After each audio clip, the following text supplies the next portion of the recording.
Assalamualaikum warahmatullahi wabarakatuh. Halo Bu Indira, kami dari kelompok 4 akan menyajikan data yang telah kami diskusikan. Data yang pertama akan dijelaskan oleh Pensi Yovani. Silakan Pensi.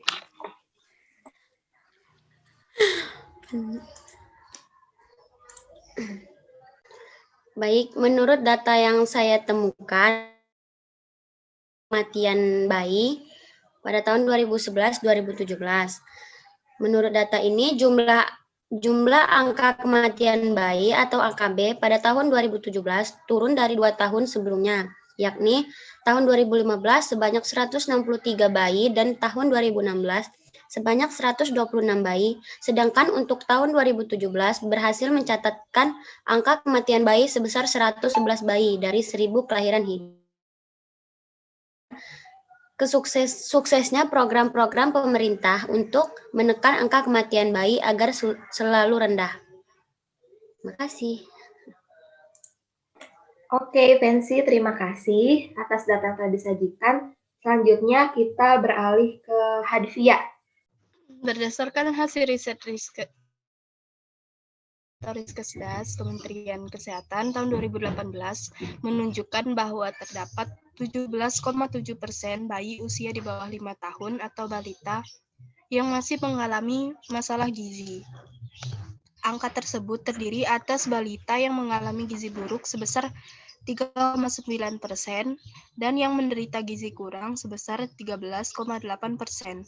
Dibanding hasil Riskesdas 2013, gizi turun seperti terlihat pada grafik tersebut. Sementara dalam rencana pembangunan jangka menengah nasional atau RPJMN 2019, bayi yang mengalami masalah gizi ditargetkan turun menjadi 17%. Adapun prevalensi balita yang mengalami stunting atau tinggi badan di bawah standar menurun sebesar 30,8%. Turun dibanding hasil Riskesdas 2013 yang sebesar 37,2%. Baik, Hadfia, terima kasih atas penjelasannya.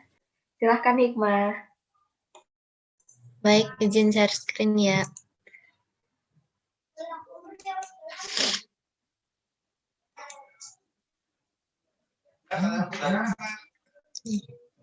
Berdasarkan data yang saya peroleh, yaitu kematian ibu dibanding Indonesia dibandingkan negara lain, Indonesia itu termasuk angka kematiannya. Ini saya bacakan datanya ya. Kematian ibu seperti yang sudah dijelaskan pada tabel di atas. Kasus kematian ibu saat melahirkan adalah masalah kesehatan yang cukup memprihatinkan di bumi pertiwi. Indonesia masih dikatakan tertinggi dalam hal angka kematian ibu, di mana pada tahun 2015 mencapai 305 kasus per 100.000 kelahiran. Jangankan bersaing dengan negara-negara maju seperti Jerman, dengan negara-negara tetangga seperti Singapura dan Malaysia saja, Indonesia masih tertinggal. Hal ini tentunya menjadi PR besar bagi pemerintah, mengingat masalah kesehatan yang satu ini secara tidak langsung berdampak pada stabilitas sosial dan ekonomi negara. Untuk diketahui, penyebab kematian ibu saat melahirkan bisa meliputi perdarahan akut, kejang atau ekslampsia, aborsi, dan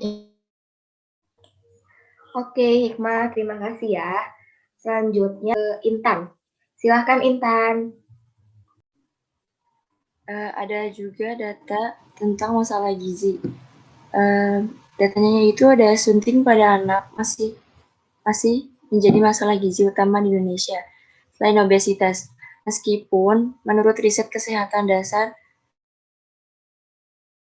angka stunting menurun, tetapi persentasenya masih di atas 30% atau 3 dari 10 anak. Padahal menurut World Health Organization (WHO) hanya memperkenankan 2 anak dari 10 yang menderita stunting. Di Indonesia, angka anak yang stunting mencapai 30,8%. Hal ini menunjukkan bahwa masalah sunting masih menjadi masalah kesehatan masyarakat yang batas 20%. Perbaikan gizi masih perlu dioptimalkan. Upaya Kementerian Kesehatan dalam program Indonesia Sehat melalui pendekatan keluarga difokuskan pada 4 prioritas, kata Kepala Biro Komunikasi dan Pelayanan Masyarakat DRG Widianti MKM. 4 prioritas ini diantaranya percepatan penurunan angka kematian ibu, laki, dan angka kematian ibu, perbaikan gizi, khususnya penurunan prevalensi sunting, serta penurunan penyakit menular dan tidak menular.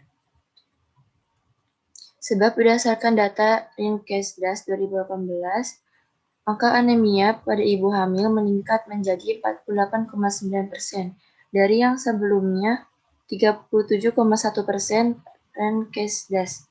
Masalah ini tentunya berkaitan dengan fakta yang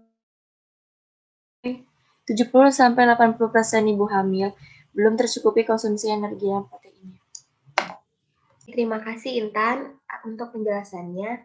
Selanjutnya kita ke Kak Siti dulu aja ya. Kak Siti, apa sudah bisa? Ya, yang saya ambil itu ada PTM. Berdasarkan tabel di atas, menurut data Riskesdas tahun 2018, prevalensi PTM mengalami kenaikan jika dibandingkan dengan Riskesdas 2013, antara lain penyakit kanker, stroke, ginjal kronis, diabetes mellitus, dan hipertensi. Nah, di Indonesia sendiri, persentase kematian disebabkan oleh penyakit tidak menular terus meningkat. Menurut Survei Kesehatan Rumah Tangga atau SKR 95 serta SKRT tahun 2001 dan riset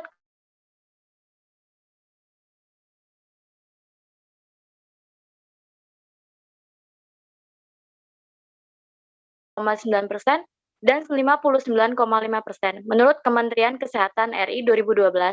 Nah, menurut Kemenkes RI 2019, persentase penyakit tidak menular di Indonesia saat ini sebesar 69,90%.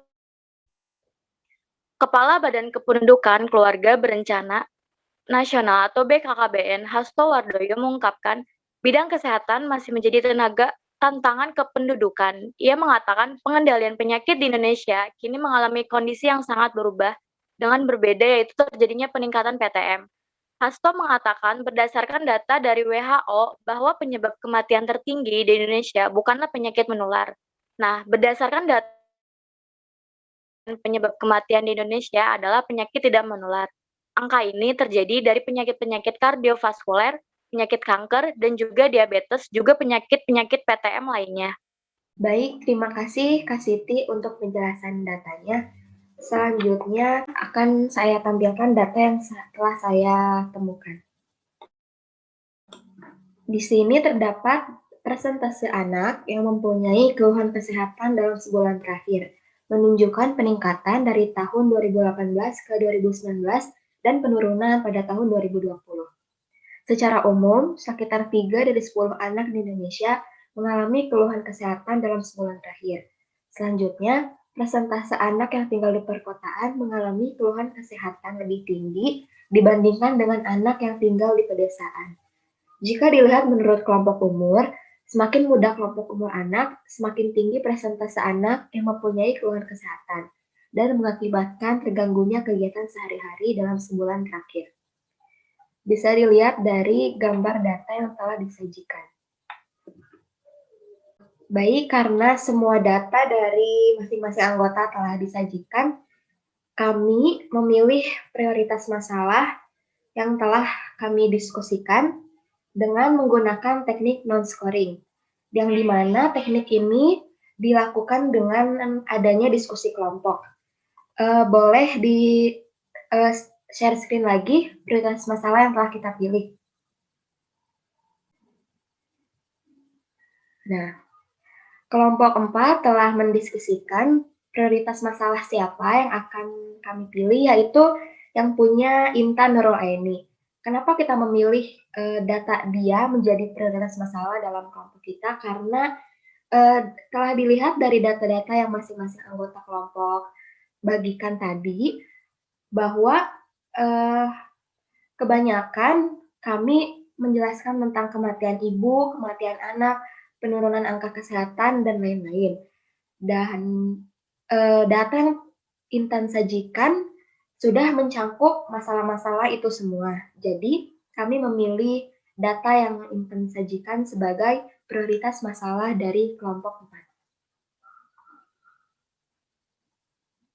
Intan, terima kasih telah mensajikan datanya. Boleh ditutup.